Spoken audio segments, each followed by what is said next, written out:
आज के legal video में हम दंड प्रक्रिया संहिता 1973 के अंतर्गत आने वाले पुलिस अधिकारी द्वारा तलाशी का प्रावधान नामक टॉपिक का अध्ययन करेंगे।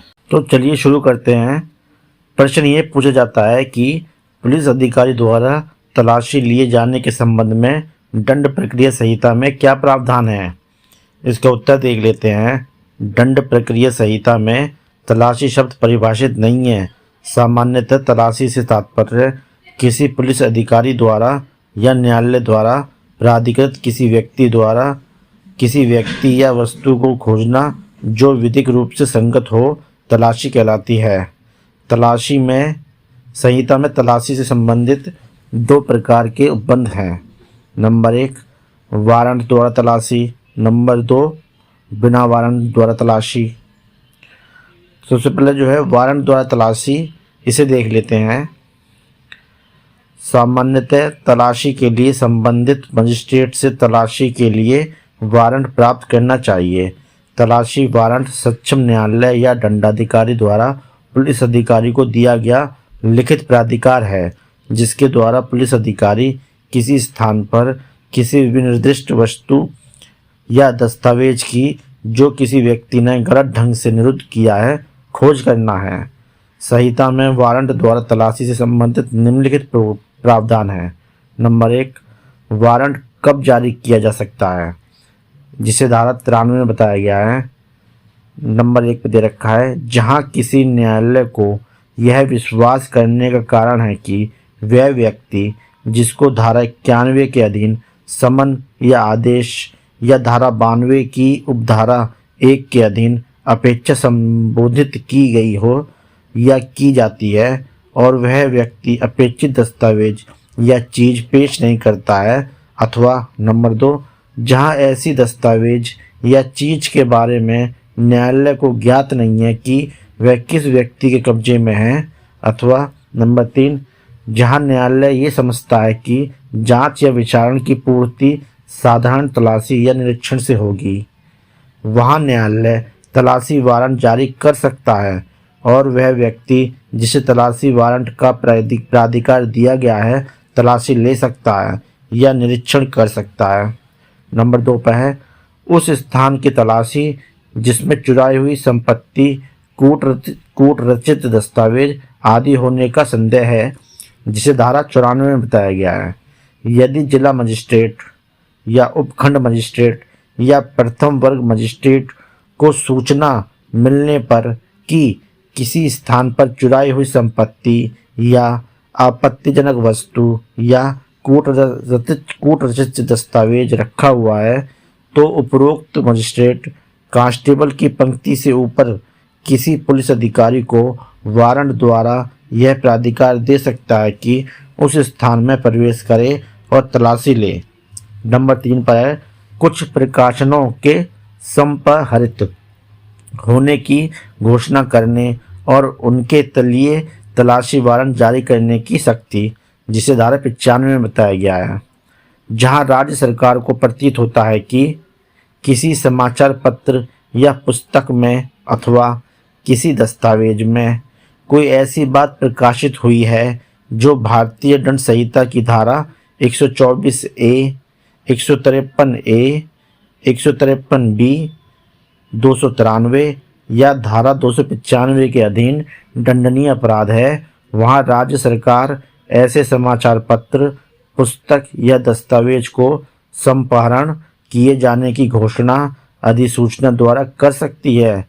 तब मजिस्ट्रेट पुलिस उपनिरीक्षक से अनिम्न पंक्ति के किसी पुलिस अधिकारी को किसी ऐसे परिसर में जहां ऐसा समाचार पत्र, पुस्तक या दस्तावेज होने का उचित संदेह है प्रवेश करने और उसके लिए तलाशी लेने के लिए वारंट द्वारा प्राधिकृत कर सकता है।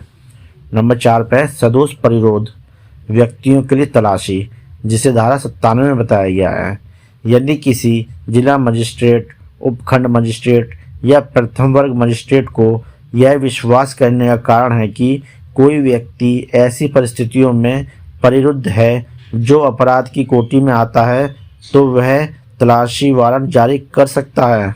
अगला पॉइंट है बिना वारंट के तलाशी, सर्च विदाउट वारंट। इसे देख लेते हैं। सामान्यतः तलाशी के लिए संबंधित मजिस्ट्रेट से तलाशी के लिए वारंट प्राप्त करना चाहिए, किंतु यदि तलाशी का वारंट मजिस्ट्रेट से लेने में इतनी देर लगने की संभावना है कि इस बीच में वह सामग्री वहां से हटाई जा सकती है, तो पुलिस अधिकारी वारंट के बिना तलाशी ले सकता है, लेकिन तलाशी लेने से पहले उसे कारण लिखने होंगे कि तलाशी से पहले वह मजिस्ट्रेट से तलाशी के लिए वारंट क्यों नहीं ले रहा है। बिना वारंट के तलाशी के संबंध में संहिता में निम्नलिखित उपबंध हैं। नंबर 1, मजिस्ट्रेट अपनी उपस्थिति में तलाशी लिए जाने का निर्देश दे सकता है, जिसे धारा 103 में बताया गया है। इस धारा के अंतर्गत कोई मजिस्ट्रेट तलाशी वारंट जारी करने के बजाय अपनी उपस्थिति में तलाशी लिए जाने का निर्देश दे सकता है। आवश्यक यह है कि ऐसे मजिस्ट्रेट को तलाशी का वारंट जारी करने के लिए सक्षम होना चाहिए। नंबर 2 पे है बाँटों और मापों का निरीक्षण, जिसे धारा 153 में बताया गया है।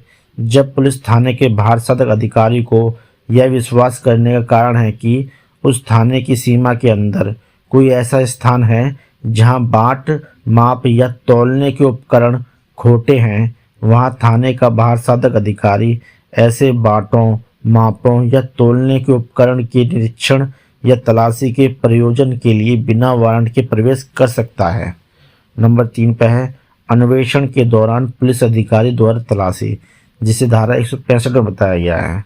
जब कभी पुलिस थाने के बाहर साधक अधिकारी या अन्वेषण करने वाले पुलिस अधिकारी के पास विश्वास करने के उचित आधार हैं कि कोई आवश्यक चीज उस थाने की जिसका वह बाहर साधक है या जिससे वह संलग्न है सीमाओं के अंदर किसी स्थान में पाई जा सकती है और उसकी राय में ऐसी चीज अनुचित विलंब के बिना तलाशी से अन्यथा प्राप्त नहीं की जा सकती, तब ऐसा पुलिस अधिकारी अपने विश्वास के आधारों के लेखबद्ध करके किसी स्थान में तलाशी ले सकता है या दिलवा सकता है। नंबर 4 पर है गिरफ्तार किए गए व्यक्तियों की तलाशी, जिसे धारा 51 में बताया गया है। इस धारा के अंतर्गत किसी व्यक्ति की तलाशी केवल गिरफ्तारी के बाद ही ली जा सकती है, चाहे ऐसी गिरफ्तारी वारंट के अंतर्गत की गई हो अथवा वारंट के बिना। अगला पॉइंट है 5वां, तलाशी संबंधी साधारण उपबंध या तलाशी के संबंध में प्रक्रिया। दंड प्रक्रिया संहिता की धारा 100 तलाशी के संबंध में साधारण उपबंध करती है, जो इस प्रकार है। नंबर 1, यदि कोई स्थान जिसकी तलाशी ली जानी है बंद है, तो जो कोई व्यक्ति उसमें रह रहा है जिसके बाहर साधक में वह है, तलाशी लेने वाले अधिकारी या कोई अन्य व्यक्ति जो वारंट का निष्पादन कर रहा है, वारंट दिखाने पर उसको अंदर प्रवेश करने देगा और तलाशी लेने के लिए सब उचित सुविधाएं देगा। नंबर 2 पर यदि उस स्थान में इस प्रकार प्रवेश प्राप्त नहीं हो सकता है, तो वह अधिकारी या अन्य व्यक्ति जो वारंट का निष्पादन कर रहा है धारा 47 की उपधारा 2 के अंतर्गत कार्रवाई कर सकता है। अर्थात ए पॉइंट है उस अधिकारी को यह अधिकार होगा कि वह बाहर या अंदर के किसी दरवाजे, खिड़की आदि को तोड़कर अंदर प्रवेश करे। या बी पॉइंट है यदि उस स्थान में कोई ऐसी स्त्री रह रही है जो समाज की रीतियों के अनुसार लोगों के सामने नहीं आ सकती, तो वह पहले उस स्त्री को वहां से बाहर जाने का समुचित अवसर देगा। तीसरा पॉइंट है जहां किसी ऐसे व्यक्ति के बारे में जो ऐसे स्थान में या उसके आसपास है उचित रूप से संदेह किया जाता है कि वह अपने शरीर पर कोई ऐसी वस्तु छुपाए है जिसके लिए तलाशी ली जानी चाहिए, तो उस व्यक्ति की तलाशी ली जा सकती है। और यदि वह व्यक्ति स्त्री है तो तलाशी शिष्टतापूर्वक का ध्यान रखते हुए अन्य स्त्री द्वारा ली जाएगी। नंबर 4 पर है तलाशी लेने से पहले तलाशी लेने वाले व्यक्ति का यह कर्तव्य होगा कि वह तलाशी के समय उस मोहल्ले के 2 या 2 से अधिक प्रतिष्ठित या स्वतंत्र व्यक्तियों को अपने साथ रहने के लिए कहे। नंबर 5 पर है तलाशी ऐसे साक्षी की उपस्थिति में ली जाएगी और पाई गई सभी चीज़ों की ऐसे अधिकारी द्वारा सूची तैयार की जाएगी और साक्षी द्वारा उस पर हस्ताक्षर किए जाएंगे। नंबर 6 पे है तलाशी लिए जाने वाले स्थान के अधिभोगी को सूची की एक प्रति परिदत्त की जाएगी। नंबर 7 पे है यदि कोई व्यक्ति जिसे तलाशी के समय हाजिर रहने का लिखित आदेश दिया गया है किसी उचित कारण के बिना तलाशी के समय हाजिर रहने से इनकार करता है या आना नहीं चाहता तो यह समझा जाएगा कि उसने भारतीय दंड संहिता की धारा 187 के अधीन अपराध किया है। साथियों, अगर वीडियो पसंद आया तो लाइक और सब्सक्राइब कीजिए।